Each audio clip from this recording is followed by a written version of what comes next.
Doutor Eduardo de Rose, é um privilégio ter aqui na Gregário uma pessoa que dedicou uma vida pelo antidoping, pelo esporte praticado da forma correta e dentro das regras. Todas as décadas que o senhor teve, a gente vai conversar um pouco sobre isso, na sequência de que nós fizemos um especial com o Dr. Felipe Savioli sobre doping, não ensinando, mas sim chamando a atenção para os aspectos de saúde.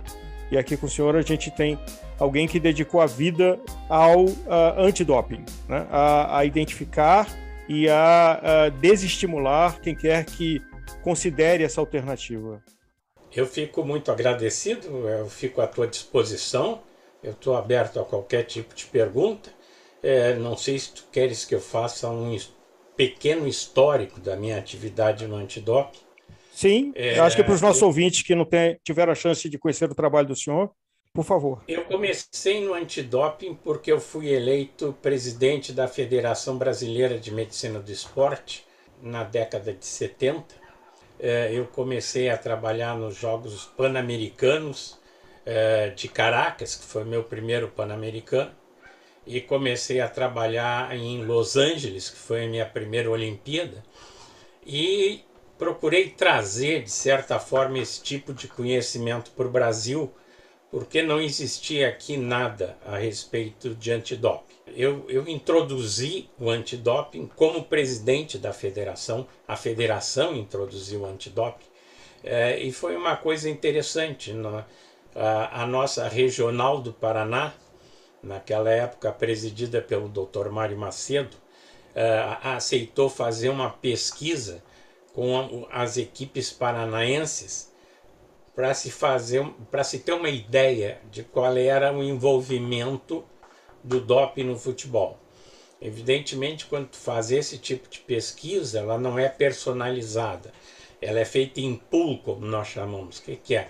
Mais ou menos o pool é o seguinte: se coloca uma panela no vestiário e se pede para todos os jogadores urinarem naquela panela. Então nós testamos a panela. Então a gente pode ver que equipes usam, que equipes não usam. Tá? Num primeiro screening de 13 equipes, 12 usavam. A 13ª era a equipe do presidente da federação, que sabia onde a gente ia, assim que eu não valorizei muito essa. Mas então nós passamos por uma segunda etapa em que nós colocamos 2 panelas e avisamos os jogadores: olha, nós estamos vendo aqui quem é que está com as coisas, então vocês se distribuam aí. E eles realmente se conhecem: não, tu na minha panela não, tu vai para aquela, tal. E a gente conseguiu ter um percentual mais ou menos de quantos atletas, e não era baixo.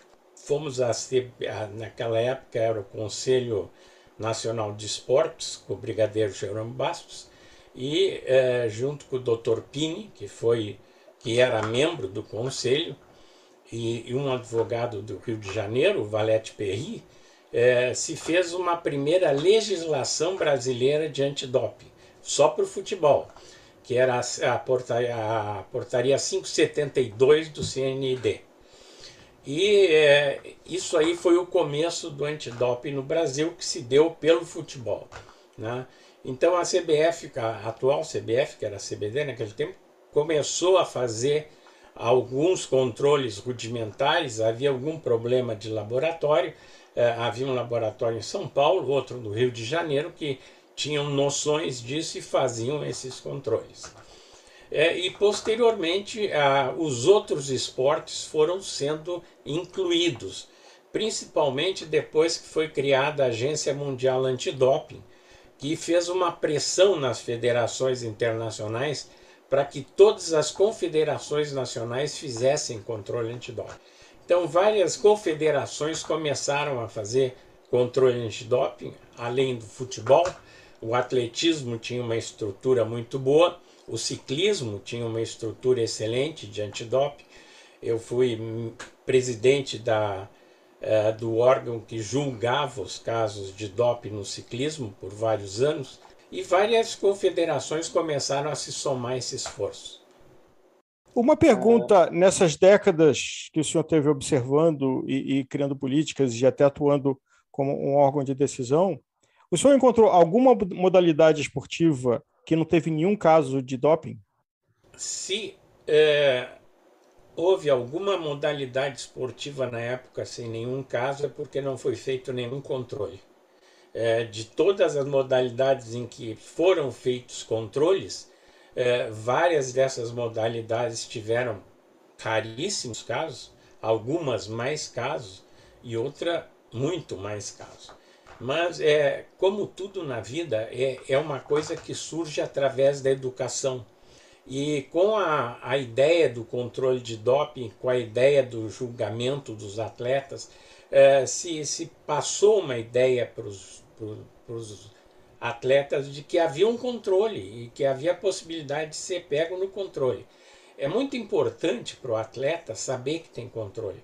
Quando o atleta suspeita que não tem controle, quando ele entra num pelotão e acha que todo mundo usa EPO, ele vai usar EPO, porque senão ele sai do pelotão. Então, se o atleta sabe que tem um controle, que esse controle é lícito, é justo, é correto e que pune realmente quem está usando, ele tem a tendência, então, de não necessariamente partir para esse lado.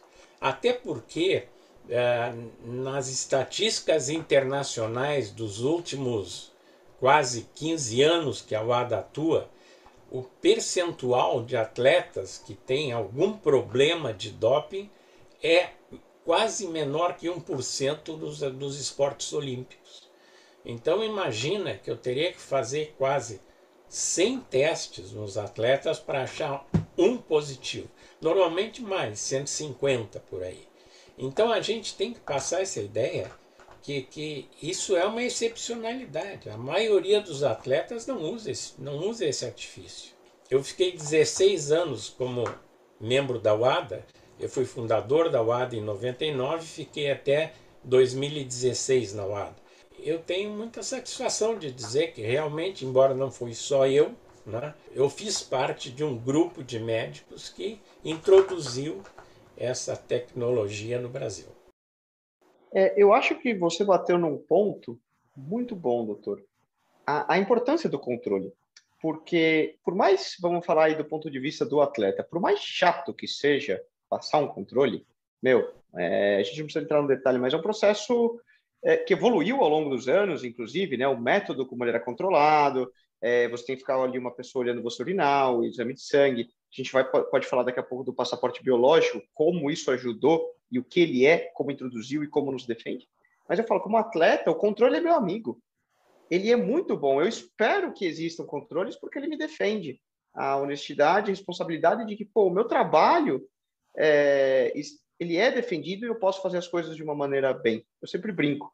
Eu entrego o cartãozinho para o auxiliar na equipe. Olha, está aqui meu passaporte, está aqui a minha licença e etc. Para se eu for passar o controle depois da prova. Eu falo, se tudo der certo, eu vou passar um controle. E isso é ótimo, porque eu andei bem, né? Mas eu queria entrar numa essência para que o pessoal entendesse. Primeiro, o que é considerado uma ofensa antidoping? Como que essa lista evoluiu? Ela começou a ser feita pelo Comitê Olímpico Internacional em 1967. E a primeira vez que ela foi usada, a lista, ela foi usada na Olimpíada do México. E ela só tinha 3 coisas na lista. 3 estimulantes e um narcótico analgésico. Era uma lista muito pequena. E através da evolução que nós víamos em cada jogo olímpico, a gente adicionava aquilo que a gente via que estava sendo usado. Era uma técnica muito rudimentar. Então, por exemplo, os Jogos de Los Angeles foram jogos que mostraram muito para nós da comissão médica novas estratégias de doping e de fuga de doping, né? Nós fomos, por exemplo, no ciclismo, para dar um exemplo, e os médicos americanos estavam fazendo transfusão de sangue no estádio. E a gente disse para eles, que isso aí não pode se fazer. E eles disseram, doutor, mas onde é que está escrito que isso não pode se fazer? E realmente, no regulamento, só tinha 3 coisas. E nada tinha sobre sangue. Então nós tivemos que botar na próxima Olimpíada Mais uma coisa, mais um método proibido, transfusão de sangue. No outro esporte, que foi o levantamento de peso, como era meu primeiro jogo olímpico, eu fui um dos grandes nomes da comissão médica para aprender um pouco, professor Dônica. Quando nós chegamos, chamamos um atleta para controle, o atleta foi para o vestiário, tomou seu banho e tal, e voltou para fazer controle e urinou suco de laranja. Aí o Tônica olhou para ele e disse: isso aqui é suco de laranja. Ele perguntou assim: mas doutor, não tem nada que proíba urinar suco de laranja. Realmente não tinha. Não tinha nada que dizia que o atleta tinha que urinar urina. Era um caso de estudo, como é que alguém processa no seu organismo e urina suco de laranja in natura. Né? Pois é, mas é que isso tem que estar regulado. Então, no próximo jogo olímpico, a gente colocou: a urina tem que ser testada, tem que ter um pH, tem que ter um pH ácido e tem que ter um certo nível químico que declare que aquilo é urina. Então, esse teste hoje é feito na hora que um atleta é tomada a amostra dele. Né? E, enfim, um terceiro exemplo nessa Olimpíada foi o tiro esportivo. Nós fomos para o tiro esportivo e quando a gente faz o que tu usa, o que não usa, a maioria dos atletas usava beta-bloqueador, porque era permitido, já que o tiro era feito naquela época por pessoas de mais idade e que muitas vezes eram hipertensos, então a gente aceitava um atestado médico dizendo que o atleta era hipertenso. E todos os atletas apresentaram atestado médico de hipertensão. Então nós tivemos que incluir os beta-bloqueadores na outra Olimpíada. Então isso dá uma ideia de vocês que a sequência de jogos vai produzindo uma lista. Isto no tempo do Comitê Olímpico Internacional. Quando a WADA foi criada em 99, e a WADA foi criada por causa de uma prova de ciclismo, o Tour de France, porque em 98 houve um Tour de France em que ocorreu um problema no antidoping, mas não com os atletas, com os controladores, porque na França é proibido por lei se dopar, não é uma regra esportiva, se tu te dopa tu vai preso. Então o que aconteceu? A polícia fazia o controle antidoping, porque se tivesse positivo era preso. E os comissários da UCI também faziam o controle antidoping, então houve um choque entre a polícia e os comissários da UCI. Então o Samaranch, na época, disse assim: não, nós temos que ver quem é que tem direito a fazer controle de doping. É o governo? É o movimento olímpico? Então fizeram um congresso em Lausanne e decidiram a criação da WADA. O que é a WADA? É um grupo de 38 pessoas, sendo que metade é do governo e metade é do Comitê Olímpico, do movimento olímpico. E essa nova composição criou uma comissão médica que faz agora a lista. Eu acho que tem uma pergunta que é importante para localizar o pessoal. Por que a gente tem que combater o doping? E o que é considerado doping? Vamos falar assim, por que eu posso tomar cafeína, mas não posso tomar, sei lá, um Alegra Day que tem pseudoefedrina, se eu estou com alergia, né? E qual que é o espírito, vamos dizer, então, desse combate ao antidoping? No movimento olímpico, existem pilares chamados do movimento olímpico. E os dois desses pilares são a saúde e a ética. Se tu tens alguma coisa que vai contra a saúde do atleta ou contra a ética do jogo, isso em princípio é proibido no movimento olímpico. E o fato de a maioria dos criadores do antidoping originais serem médicos vem desse lado da medicina, de proteger a saúde do atleta. E o conceito de doping, no tempo do Comitê Olímpico, ele não era claro. Doping no Comitê Olímpico era aquilo que estava na lista. Se tu tomasse alguma coisa da lista, era doping. Essa era a definição de doping. Quando a WADA foi criada, o primeiro mandato do presidente da WADA para a comissão médica foi pedir a nós que fizéssemos uma definição de doping. Então nós fizemos uma definição de doping que se baseia em 3 coisas. Doping é aquilo que é contra a saúde do atleta, ou que aumenta a performance do atleta, o desempenho físico do atleta de uma maneira artificial e não ética, ou que é contra o espírito do jogo. Esse negócio de espírito do jogo é o lado mais difícil de entender. É que, por exemplo, eu não gostaria de ver um atleta fumando no pódio. Ele não dá um exemplo bom na hora que ele está sendo premiado e consagrado. Então, dentro desse conceito de prejuízo à saúde, aumento artificial do desempenho e ser contra o espírito do jogo, é que foi construída toda aquela lista que vocês conhecem hoje. Tudo que está ali, pelo menos, atende a 2 desses 3 pressupostos. É prejudicial ao atleta e, em geral, aumenta o desempenho físico de uma maneira artificial e antiética. Tem um ponto que eu acho que foi um marco na luta antidoping, principalmente para o ciclismo e todas as modalidades, que foi quando a WADA introduziu o passaporte biológico. Muita gente não sabe até hoje, principalmente quem não é atleta profissional, o que é o passaporte biológico e o que conleva um atleta que tem o passaporte. Você poderia explicar para a gente um pouquinho melhor?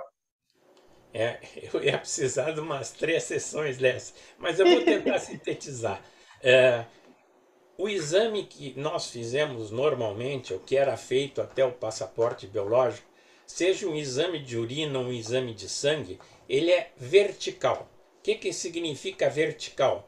Ele vai ver se o atleta está dopado naquele momento ou não está dopado naquele momento. Então, esse exame, de alguma maneira, às vezes, pela expectativa dele, ele é possível de ser manobrado.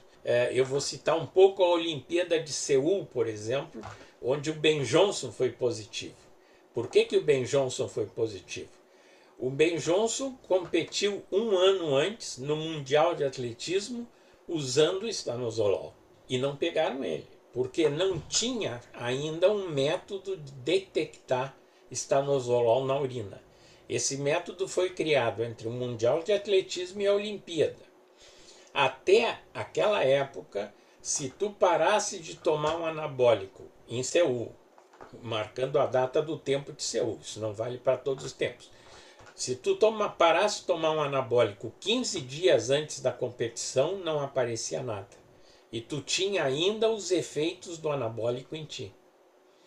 Então, verificando isso, a WADA deu um passo muito importante para controle de doping, que foi observar em Seul que havia muito atleta que claramente usava anabólico e que era positivo no exame, em função desse delay da técnica de não conseguir passar esses 15 dias. Então a WADA criou o exame fora de competição, sem aviso prévio, para poder esquecer os 15 dias. Em qualquer momento do ano, do treinamento do atleta, ele pode ser testado em casa, no treino, numa competição, e isso desarmou os 15 dias, porque tu não sabe quando tu vai ser testado e não tem como calcular os 15 dias. Mas posteriormente, e começou isso com o esqui, que foi o primeiro a adotar o passaporte hematológico. Se verificou que era muito melhor controlar o doping, não verticalmente, mas horizontalmente. Então, um atleta faz 4 ou 5 controles por ano. Esses controles normalizam os limites fisiológicos do atleta. A gente sabe qual é a hemoglobina do atleta. A gente sabe qual é a quantidade de glóbulos vermelhos de cada atleta, porque ele tem 4 ou 5 exames por ano para verificar isso. Então tem um máximo e tem um mínimo, que não é muito... Varia tanto, né? Geneticamente é impossível que ele tenha um salto enorme. Não, mas para te dar uma ideia, essa variação está fora dos 99%. Quer dizer, o passaporte biológico só mostra algo que o atleta saiu numa curva de menos de 1% da normalidade dos estándares que ele tem que ter. Então, se um atleta se dopa, o passaporte biológico não mostra qual é o doping que ele usou, O passaporte biológico vai mostrar o efeito do doping. Porque, na realidade, para nós não interessa o que o sujeito usa, né? Interessa o efeito do que ele usa. Então, se ele tem que ter um efeito benéfico na área sanguínea, ele tem que ter um aumento de glóbulos vermelhos. E se ele tiver um aumento de glóbulos vermelhos, ele vai sair das médias dele, nós vamos ver. Então é um método muito mais eficiente, embora seja um método mais caro. Quanto mais eficiente é o método, mais caro é o método. Então, evidentemente que não é uma coisa que se usa em todos os atletas, mas a elite dos atletas está sendo submetido a esse passaporte. Doutor, eu aqui como atleta amador, o que o senhor vê como solução para um maior controle de doping em provas amadoras? Existe alguma coisa que seja economicamente viável e que implementável para que provas amadoras, que elas desestimulem pessoas que usam substância e deixem a prova como um todo mais ética? Bem, eu quero te dizer o seguinte, que a WADA é uma agência que regula através da ABCD, que é a representante da WADA no Brasil, todos os atletas. Não fala que é atleta profissional, não fala que é atleta amador. Então é muito comum, esse ano, por exemplo, no Tribunal de Justiça Desportiva Antidoping, nós julgamos mais ou menos 50 e poucos casos de doping, e nós tivemos, o ciclismo foi o segundo esporte a ter percentual mais alto. O primeiro foi futebol. E eu quero dizer desde logo que isso aí não significa que o ciclismo tem mais doping ou menos doping que outros esportes, simplesmente porque eu não sei quantos atletas foram testados do ciclismo e quantos foram do futebol. O futebol fez 2.000 testes esse ano, a WADA, a ABCD fez 4.000. Então é lógico que o futebol vai ter um maior número de resultados adversos. O ciclismo foi o segundo, com cerca de 25%. Um quarto dos casos eram de ciclistas. E vários desses casos não eram ciclistas de nível profissional, eram ciclistas amadores. Tanto é que, para corrigir esse problema, a WADA, de 2 anos para cá, vem definindo o que é um ciclista amador e o que é um ciclista profissional. O ciclista amador, aquele como tu, Álvaro, que faz esporte pelo gosto de fazer esporte, que não está num ranking da UCI ou não está disputando uma prova que categorize profissionalmente no Brasil os melhores ciclistas, eles, se eventualmente são encontrados com alguma substância, eles são tratados de uma maneira diferente de um atleta profissional. Vamos dizer assim, mais benigna, porque a gente entende que um atleta amador não tem aquela formação de antidoping que é obrigatória num atleta profissional, né? O atleta profissional tem várias maneiras de conhecer perfeitamente as normas de antidopagem, e o atleta amador está ali para se divertir. Mas várias vezes o atleta alegou: não, mas eu não ganho dinheiro, estou aqui só correndo. Mas é atleta. Então ele também vai ser submetido, se houver antidoping, e claro, se ele tiver um desempenho que mostre o interesse em fazer o controle nele, vai ser examinado. E hoje os amadores já são orientados para terem cuidado nas coisas que eles usam. Eu acho que você tocou num ponto muito bom, e aí entra um papel nosso do gregário de ensinar. Eu tenho muitos companheiros de pelotão, até profissionais, que não têm conhecimento algum do que são as regras antidopagem, os deveres dos atletas e o que eles devem fazer. Então, quando a gente se estende isso ao pelotão amador, intensifica mais ainda. A gente tem um falho cultural e educacional do lado antidoping no Brasil. Isso é certo. Falando para esse público, quem sabe que pode ser testado ou vai participar de uma prova, que cuidados a gente deve ter, por exemplo, na hora de ir numa consulta médica e falar: estou com alergia, estou doente, posso tomar isso? Não posso. O que, como atleta, a gente deve fazer? Olha, eu penso que isso é um problema sério, porque quase 1/3 dos processos que nós julgamos tinha um atestado médico ou uma receita médica.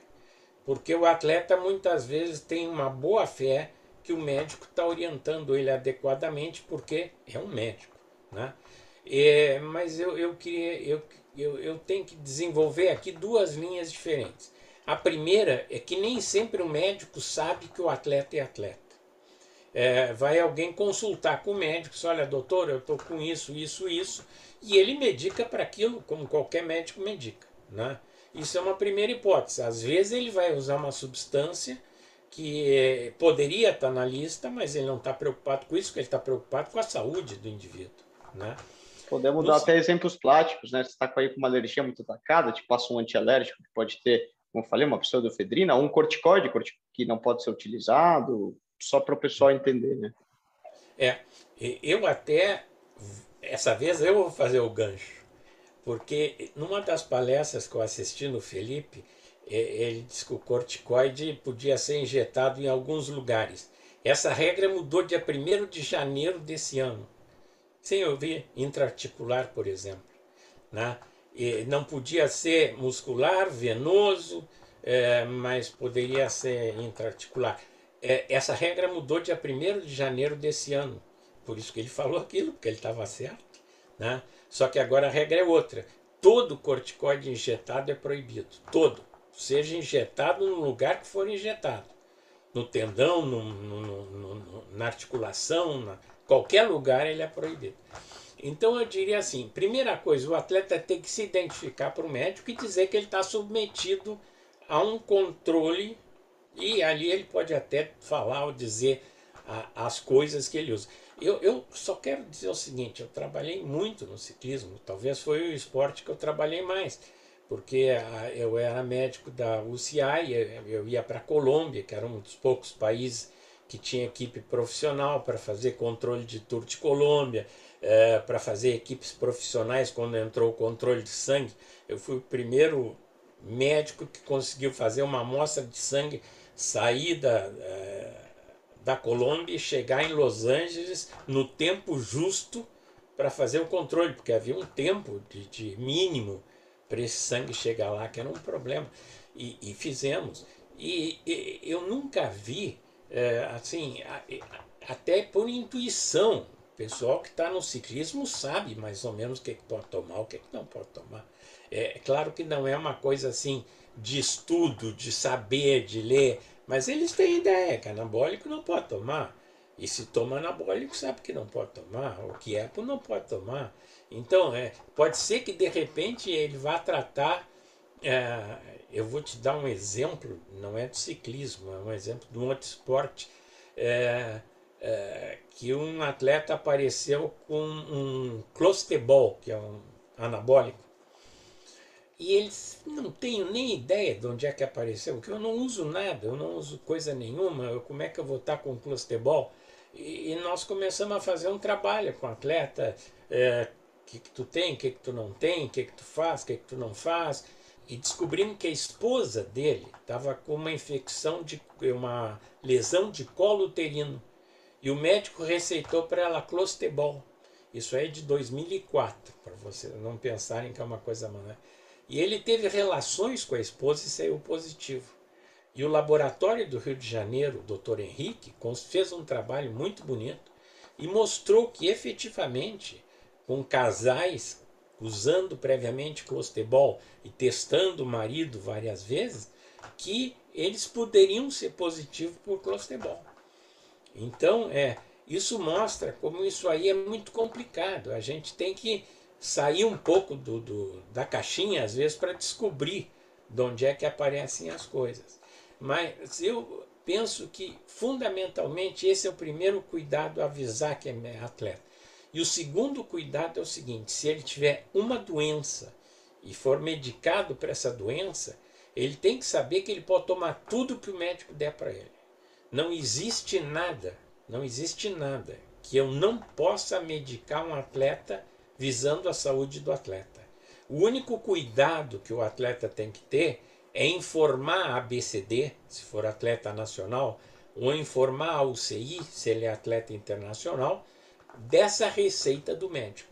Então é feito um prontuário e a UCI ou a ABCD, através da Comissão de Liberação de Autorização de Uso Medicamentoso, libera esse atleta para tomar aquilo. Então não há como o atleta ser proibido porque eu tenho que tratar minha diabetes, eu não posso tomar insulina porque insulina é doping. Não, ele vai tomar a insulina que ele precisa, o médico vai fazer um relatório disso, mandar para o Dr. Cavazzoli, que é o presidente da CAUT no Brasil, e o Dr. Cavazzoli vai submeter a um especialista em diabetes, provavelmente é o Dr. Rogério aqui de Porto Alegre, e ele vai dizer que ele pode tomar sem problema se estiver na dose exata e adequada.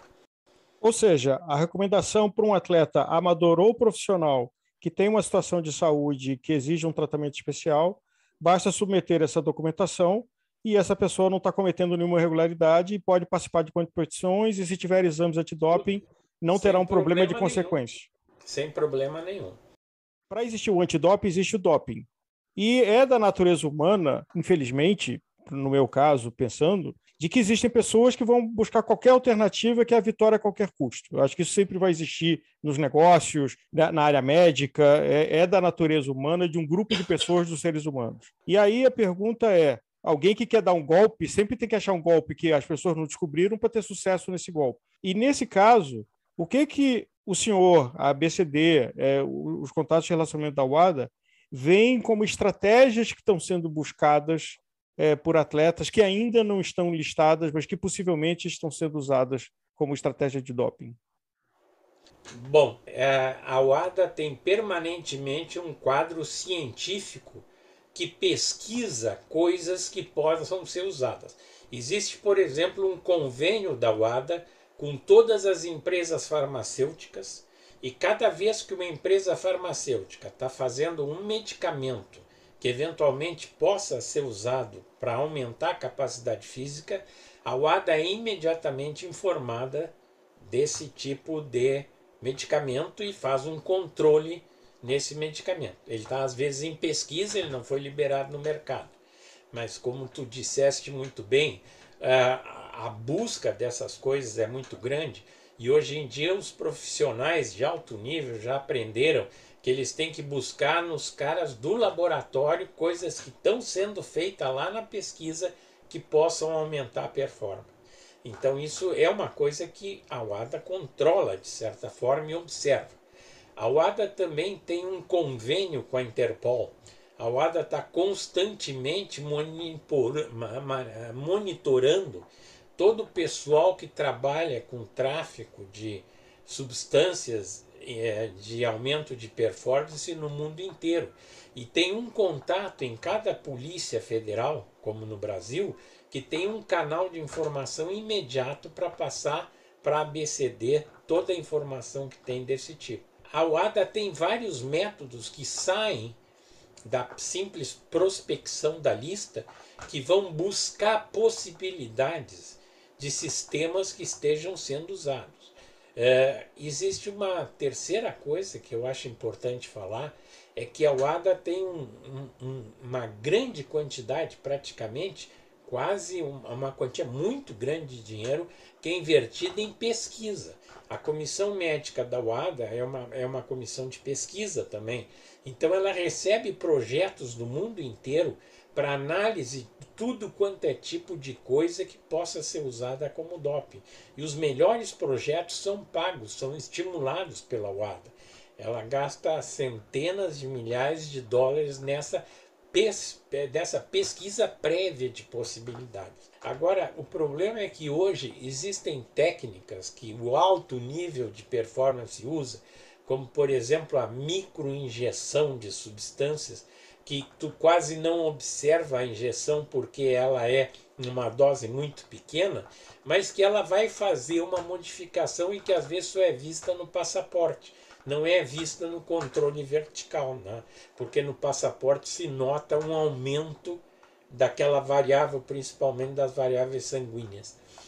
Então acho assim que é possível, eu confesso para ti que eu já sou mais um quase aposentado. Eu me aposentei em 2016. Terminou a Olimpíada para mim, foi o meu adeus. Eu já estou com 80 anos praticamente e estou preocupado mais em repousar, aproveitar a vida. E eu não tenho acompanhado, como eu acompanhava antes, no tempo que eu era da UADA e da Comissão Médica do COI, todo tipo de atualização nos últimos anos, depois de 2016. Acompanho a lista, porque eu sou auditor do Tribunal de Justiça, tenho que conhecer bem isso, sou o único médico, os outros todos colegas, os 8 que julgam comigo são advogados, o que dá um embate natural entre a ciência exata e a jurídica. Mas isso é uma coisa que eu acho que soma, porque é uma visão global que tem que analisar a situação de cada atleta. Mas eu queria dar uma coisinha, eu não queria deixar passar isso aqui. 1/3 dos positivos desse ano, dos resultados analíticos adversos, foram suplementos. Quer dizer, muitas vezes o atleta está usando um suplemento que ele acha que é uma coisa que pode usar. E o suplemento não é medicamento. O medicamento ele tem na bula exatamente o que ele tem. O suplemento não é obrigado. Ele pode ter na bula coisas que ele não tem e pode ter na bula coisas que ele tem e não quer dizer que tem. Então, é muito complicado usar um suplemento. Tem que ter certeza da origem daquele suplemento, né? Das boas normas técnicas da empresa que faz aquele suplemento. E o pior do problema do suplemento é que os atletas vão muito para farmácias de manipulação. Então, praticamente a grande maioria dos casos de doping foram de suplementos de farmácia de manipulação. Então, se eu tivesse que dar um conselho só para quem faz amador ou profissional, não usem nunca suplemento de farmácia de manipulação. Procurem aqueles suplementos que são mais ou menos autorizados por algumas agências. A agência americana, por exemplo, tem uma página em que ela lista suplementos e que vocês podem consultar qual é o suplemento que estão usando para ver se pode usar ou não. Eu acho que, ilustrando o que o senhor acabou de falar, num livro que eu às vezes cito aqui na Gregário, que é o Spit in the Soup, ele registrou de que o suplemento ginkgo biloba, que foi comprado na rede de farmácia suplemento americana, que é a GNC, com a marca GNC, que é uma empresa grande, não tinha ginkgo biloba. Tinha uma outra substância que era mais econômica de ser fabricada e que produzia efeitos similares ao ginkgo biloba como suplemento, mas que poderia ter alguma restrição de dopagem. Então, quem está fazendo o suplemento está preocupado em fazer um suplemento ao menor custo possível para dar um efeito similar, mas sem o cuidado que aquele pode ter uma substância que está na lista da UADA. E aí seria um caso de inocência, porque alguém vai comprar um suplemento achando que está consumindo uma coisa e ali tem uma outra coisa. Desculpe, Álvaro, eu discordar de ti. Não, por favor. Mas, quando um juiz julga um caso de doping, ele julga duas coisas. Primeiro, a intenção do atleta. Eu quis me dopar, eu quero me dopar para sair melhor no esporte. E em segundo, ele julga a negligência do atleta, o descuidado do atleta. Então, um atleta que toma, por exemplo, 20 suplementos é um atleta descuidado. Ele pode não ter intenção de se dopar, mas certamente algum daqueles 20 vai trazer uma coisa que não devia estar ali.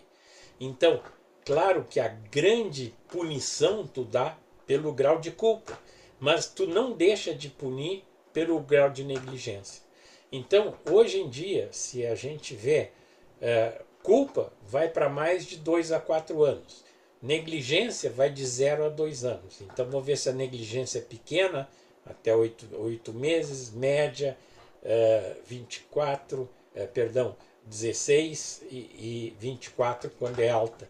Então, esse grau de negligência é uma coisa que às vezes pune o atleta quando ele não teve a intenção de se dopar pela falta de cuidados que ele teve de fazer aquilo que ele fez. Doutor, aqui o assunto é infinito e o privilégio, a quantidade de histórias e experiências que o senhor tem, eu acho que nós vamos convidar o senhor para outras conversas, mas falando de uma forma mais abrangente, o senhor disse que está usufruindo um momento com menos compromisso, com menos obrigações agora, assistir eventos esportivos com o olhar de quem observou eventos e viu desvios. Como é para o senhor, nesses últimos anos e hoje em dia, assistir um evento esportivo e ver uma performance superlativa de alguém? Olha, eu vou te confessar que, tendo participado de 17 Jogos Olímpicos, trabalhando na comissão médica do COI, a primeira Olimpíada que eu vi foi a Olimpíada do Japão. Porque eu estava em casa sentado, observando e degustando aquilo, como um fã de esporte degusta uma performance de esporte. Sem ligar nenhuma orelha, sem ligar nenhum olho a mais, simplesmente apreciando a arte e apreciando o esporte. Então eu já trabalhei o que eu tinha que trabalhar, já formei o pessoal que eu tinha que formar, né? Já existem outros profissionais tão bons quanto eu e até melhores nessa área. Então eu fico feliz e participo gozando um jogo esportivo. Gosto de ver futebol, sou gremista atualmente na segunda divisão, mas sou gremista, gosto de ver o meu Grêmio, fui 10 anos médico do profissional do Grêmio e eu aprecio o esporte pelo esporte. Eu te confesso que eu não ligo nenhuma orelha a mais quando eu estou observando um jogo e claro que a gente às vezes é parte é parte de uma parte que a gente tem dentro e dizer, pô, esse cara tá jogando demais, ó, tá correndo muito. Mas isso aí é É, quase de torcedor. mas essa declaração que o senhor deu, eu acho muito interessante, porque talvez o senhor se declarar um apaixonado pelo esporte, e talvez o que tenha motivado o senhor nessas décadas do antidoping é exatamente o amor pelo esporte. Eu tive uma vantagem muito grande que, apesar de eu vir de uma família relativamente simples, meu avô era sapateiro, meu pai era alfaiate, eu tive um tio que ele foi jornalista e foi o primeiro jornalista esportivo do Rio Grande do Sul. Ele foi o primeiro jornalista a ir para os Jogos Olímpicos de 36, né, que foram os do Hitler. E ele trouxe de lá a ideia do fogo olímpico e fez no Brasil aqui o fogo simbólico e criou a Liga Nacional que corre o fogo simbólico no dia 31 de julho para acender, perdão, 31 de agosto para acender em setembro, dia 7 de setembro, a pira aqui do Parque Farroupilha, que foi o Túlio de Rose. Ele foi um grande jornalista esportivo e ele morava na minha casa, porque ele ficou viúvo muito cedo, então o pai pediu para ofereceu a casa para ele e ele me levava todos os sábados e domingo para ver jogo. Eu, desde criancinha, sempre ia atletismo, remo, hipismo, natação, sempre, todos os fins de semana. Então eu praticamente tive uma educação de ver esporte desde pequeno e daí vem o meu gosto por esporte, que aliás me desviou da minha profissão, porque eu, quando me formei médico, imagina que eu escolhi obstetrícia como especialidade. E eu era um bom obstetra. Eu estava entre os 500 de Porto Alegre, eu era um bom obstetra. Mas aí eu vi o nicho da medicina do esporte, me atraiu muito mais, principalmente pela possibilidade de desenvolver a especialidade. Aqui em Porto Alegre nós fizemos em 73 um centro de formação de medicina do esporte que atendeu todos os países da América Latina e mais de 100 médicos espanhóis vieram estudar em Porto Alegre medicina do esporte. Então eu tive a oportunidade de progredir muito nessa especialidade. Então eu me realizei muito mais na formação dos meus colegas que no meu trabalho. Meu trabalho também eu não posso dizer que foi ruim, foi uma coisa que me permitiu ir para os 5 continentes, participar de tantos Jogos Pan-Americanos, tantos Jogos Olímpicos, mais centro-americano, sul-americano de praia, enfim, era uma coisa assim impressionante. Por isso que agora eu estou feliz. Claro, atendo com prazer os convites de vocês, mas como historiador do doping, eu fui o primeiro médico a fazer um antidoping no Brasil, num Grenal, em Porto Alegre. Por incrível que pareça, fizemos um controle no Instituto Médico Legal, no Instituto Criminalístico. E daí para frente, inclusive quando a CBF montou o controle dela, que foi numa Copa América, ela me pediu para criar, o Ricardo Teixeira me pediu para criar os centros nas cidades da Copa América, então fui treinar em cada uma dessas cidades o pessoal para fazer o controle de doping na Copa América. E minha satisfação foi fazer a final lá no Rio de Janeiro e ganhar uma camisa do Tafarel, que gaúcho como eu, meu amigo, conhecido do esporte, embora eu seja gremista, a gente sempre se conheceu e se deu muito bem. Eu sempre apreciei ele como um grande goleiro, né? E ele me deu a camisa dele, que eu guardo hoje com muita honra. Doutor De Rose, sensacional. Eu faço eco aqui com o Nicolas. Agradecer a Carol Siqueira, quem nos facilitou o relacionamento e deu ideia e sugeriu e fez o contato com o senhor. Mas, principalmente, o que Nicolas e eu aprendemos aqui, o ouvinte está aprendendo com a gente, mas eu acho que, acima de tudo, honrar a memória e o trabalho do senhor. Eu acho que isso tem que ser preservado e admirado. O que o senhor está relatando alguns fatos aqui nessa primeira conversa rápida que nós tivemos. Vamos desejar ter outras e perturbar a aposentadoria do senhor nos intervalos do jogo do Grêmio. Eu até gosto. O velho gosta de contar história. Eu tenho aqui um agradecimento especial, tanto como o Nicolas, participante da Gregário, que você disponibilize nosso tempo para contar essa história, que é sensacional, e como o Nicolas, atleta, que hoje é um atleta profissional e vive um atleta mais limpo, por tudo isso que o senhor lutou ao longo da sua vida, junto de outros, mas que faz com que hoje eu possa exercer minha profissão, minha paixão, de uma maneira mais segura, mais saudável e honesta. Muito obrigado. Eu fico muito feliz de ter participado, gostei do bate-papo com vocês. Eu quero agradecer a vocês, eu fico muito faceiro de ter participado do programa de vocês. Acho o programa de vocês sensacional, porque justamente é o que disse o Nicolas, a educação é o maior problema que nós temos nos atletas, que em geral são éticos, né? Com poucas exceções. E esses programas sempre permitem que o atleta aprenda um pouquinho a mais do que ele tem que fazer ou não fazer, e para dar uma vida esportiva melhor, mais profícua para esse atleta e com mais saúde, com mais ética. Muitíssimo obrigado.